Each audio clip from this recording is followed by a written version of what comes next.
Safety, the condition of being protected from or unlikely to cause danger, risk, or injury. Workplace, a place where people work. Now, if you've been through OSHA training before, you're probably saying, oh no, not this again, and thinking that most of this stuff is common sense, and it is. And if you haven't been through OSHA training, you might be thinking, what's this OSHA stuff that he's talking about? Well, OSHA stands for the Occupational Safety and Health Administration, and they regulate employee safety, which kind of makes sense with a lead in defining the words safety and workplace. Your employer has the obligation to provide a safe workplace and has policies in place to accomplish that. This is your OSHA manual.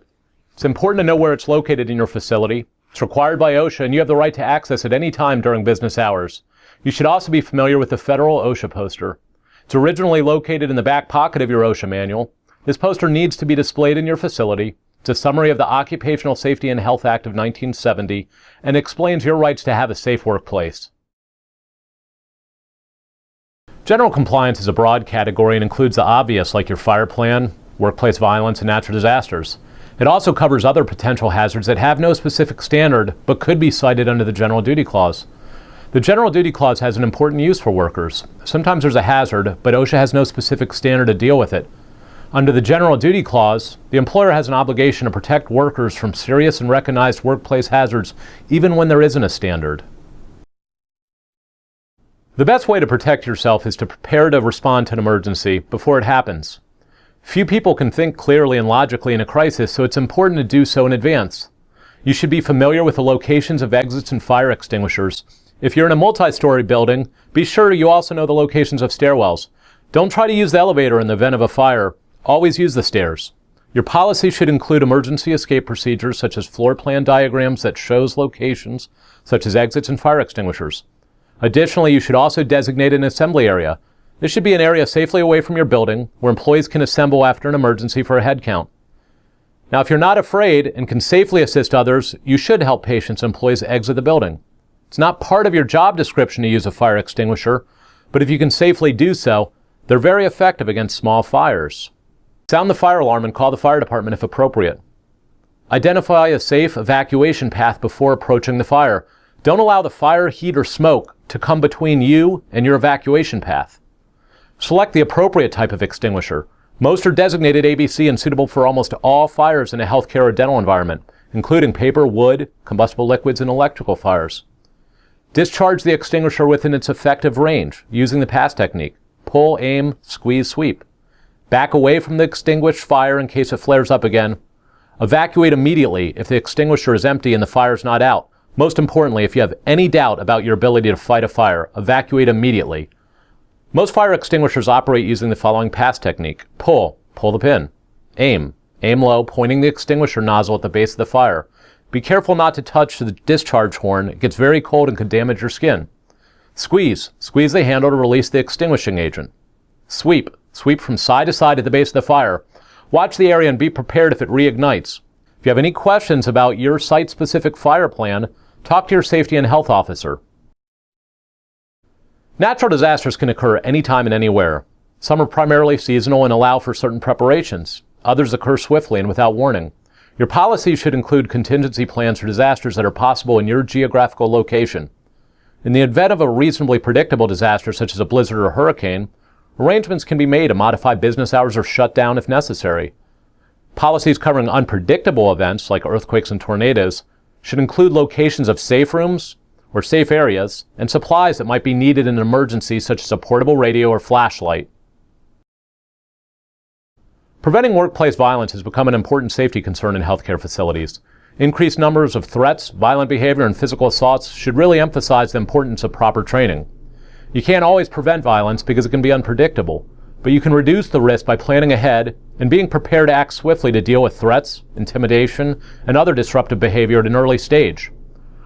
Workplace violence basically falls into three categories: disruptive, threatening, and violent behavior. Although disruptive behavior doesn't include physical violence, it can escalate into a serious situation if it is not dealt with in an appropriate manner. Respond quietly and calmly. Try to diffuse the situation. Don't take the behavior personally. Usually it has little to do with you, but you're used as the target for their frustration.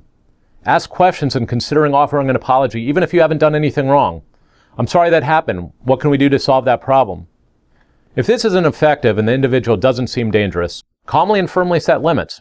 Ask the individual to stop the behavior and warn of official action.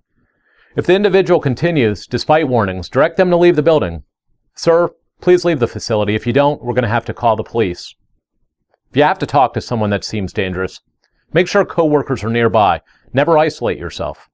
Try to use a calm, non-confrontational approach to diffuse the situation. And never touch the individual yourself trying to remove them. Even a gentle touch might be interpreted as an assault by an agitated person. No response can be identical in all situations. Don't mention the police if you fear an angry or violent response. If you have any safety concerns, don't hesitate to call 911. A shelter-in-place plan is used in an emergency where hazardous materials have been released into the atmosphere. It could be the result of an act of terrorism or an industrial accident that releases chemical, biological, or radiological contaminants into the environment. It's a precaution aimed at keeping employees, patients, and visitors safe while remaining indoors. Should this occur, information will be provided by local authorities on TV and the radio. In the event that a shelter-in-place is advised, the best thing you can do is remain indoors. Windows and doors should be closed and locked, and most importantly, all air handling equipment should be shut off so outside air isn't brought into the building. Although the probability of you having to use any of the contingency plans we discussed are low, it's important to be prepared just in case. If you have any questions at all about your site-specific policies, talk to your safety and health manager. Bloodborne pathogens are microorganisms present in human blood and certain other bodily fluids. The pathogens of primary concern are the human immunodeficiency virus, or HIV, hepatitis B virus, and hepatitis C virus. HIV may be present in human blood, semen, vaginal secretions, saliva, tears, breast milk, urine, cerebrospinal fluid, and amniotic fluid. Usually HIV is transmitted through blood or semen. Although HIV is a risk to you as a healthcare worker, it's important to know that it's primarily sexually transmitted disease. It's a risk to individuals with multiple sexual partners and injecting drug users that share needles. Primary modes of occupational transmission include needle sticks or injuries with sharp contaminated items that lacerate the skin. Contact with blood or bodily fluids through direct mucous membrane or non-intact skin exposure is also a recognized mode of transmission. HIV infection is generally a slow, progressive disease in which the virus is present throughout the body at all stages of the disease. Generally, HIV progresses through 3 stages. The initial stage of infection, which occurs within weeks of acquiring the virus. Typically, symptoms include flu-like symptoms, fever, diarrhea, fatigue, rash, joint pains, and swollen lymph glands. The word hepatitis means inflammation of the liver and may be caused by a virus or even a toxin like alcohol when heavily abused. There are 3 types of viral hepatitis which are important in the United States. Hepatitis A, which is spread through fecal-oral contamination and not really considered to be a serious health for healthcare workers. Hepatitis B, a bloodborne disease, and it's specifically addressed in the bloodborne pathogen standard, it is considered to be a risk to healthcare workers. And finally, hepatitis C, which is also a bloodborne disease. It's usually transmitted through inadvertent exposure to infected blood, such as blood transfusions prior to 1990, and mother to newborn. Intravenous drug abuse is the most common mode of transmissions. Since healthcare workers may come into contact with patients infected with hepatitis C, it's considered to be a serious risk as well. Since hepatitis B and hepatitis C are the biggest concerns to healthcare workers, I want to spend more time explaining these risks.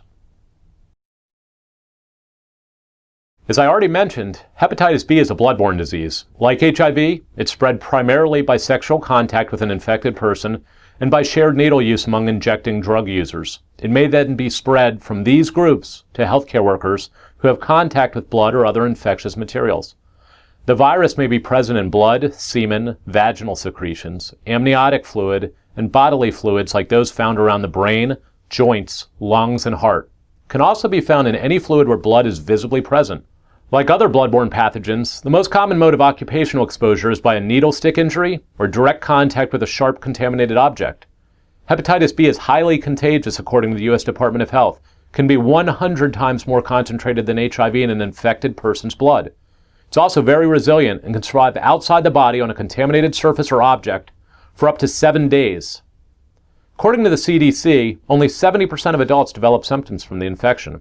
If they appear, these symptoms can include fever, fatigue, loss of appetite, nausea, vomiting, abdominal pain, dark urine, joint pain, and jaundice, which is a yellowing of the skin or eyes.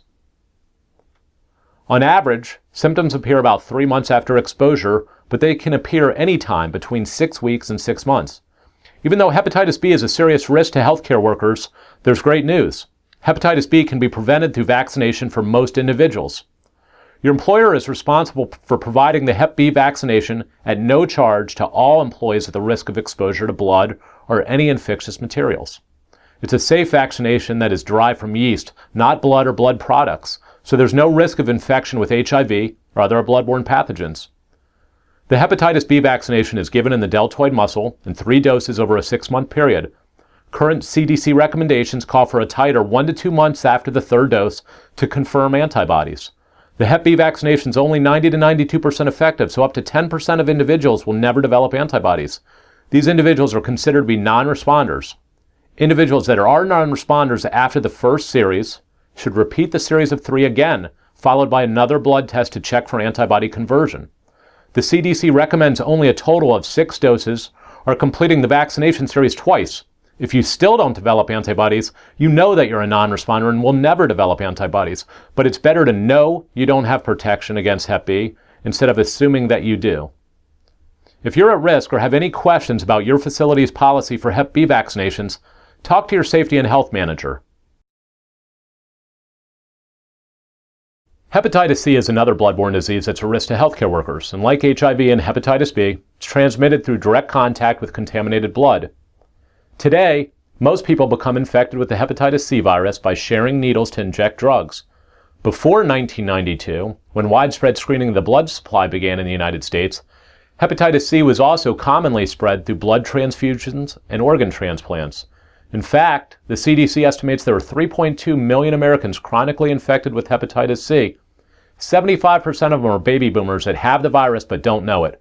That's why hepatitis C is particularly dangerous. It's a silent killer. It can live for decades in a person's body, slowly destroying the liver while causing few symptoms. Unfortunately, hepatitis C cannot be prevented through vaccination like Hep B, so let's discuss a few ways we can reduce the risk of exposure. Universal precautions is a method of infection control, which all blood and many human bodily fluids are treated as if they're known to be infectious. In other words, treat every patient like they're infectious. You probably have a few patients that have identified themselves as having a bloodborne disease, and most people would probably appreciate having that knowledge. The problem is that for every person that tells you they have a bloodborne disease, there are 5 more that don't know they have one, think they're going to be discriminated against or treated differently. Doesn't matter if they're someone you know or don't know, whether they're young or old, rich or poor, treat all patients like they're infectious. Universal precautions should be practiced on all patients at all times. Personal protective equipment, or PPE, is specialized clothing or equipment used as a barrier to protect you or other employees against blood and other potentially infectious material. PPE includes gloves, mask, eye protection, barrier garments, pocket mouth-to-mouth resuscitation, or other ventilation devices. In other words, whatever is required to protect you from possible exposure to bloodborne pathogens. Your employer has the obligation to make appropriate PPE readily available at no cost to you. The personal protective equipment must be fitted properly and address any personal requirements, such as latex allergies. Remember, every facility's risk of exposure will vary depending on the types of procedures you do. Your safety and health manager has determined the minimum required PPE for the tasks you perform at your facility. This page is located in your exposure control section of your OSHA Guard manual. This is the schedule of minimum required personal protective equipment for the tasks you perform. You can always exceed the minimum PPE requirements if you like or feel more comfortable wearing more. If you have any questions about the location or availability of personal protective equipment, talk to your safety and health manager. Engineering controls include all control measures that isolate or remove a hazard from the workplace. In medical and dental settings, this would include items like sharps containers and recapping devices.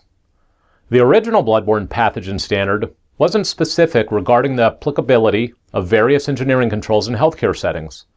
The standard was revised in 2003 and now specifies that safer medical devices, such as sharps with engineered sharps injury protections and needleless systems, constitute an effective engineering control and must be used where feasible. Sharps with engineered sharps injury protection? What the heck is that? Well, it's a new term which includes non-needle sharps or needle devices containing built-in safety features that are used for collecting fluids or administering medications or other fluids, or other procedures involving the risk of sharps injuries. The description covers a broad array of devices including syringes with a sliding sheath that shields the attached needle after use, needles that retract into a syringe after use, shielded or retracting catheters, retractable safety scalpels, needleless systems. The use of these safer alternatives must be evaluated annually and implemented if appropriate. All employees that have contact with needles should be part of the evaluation process.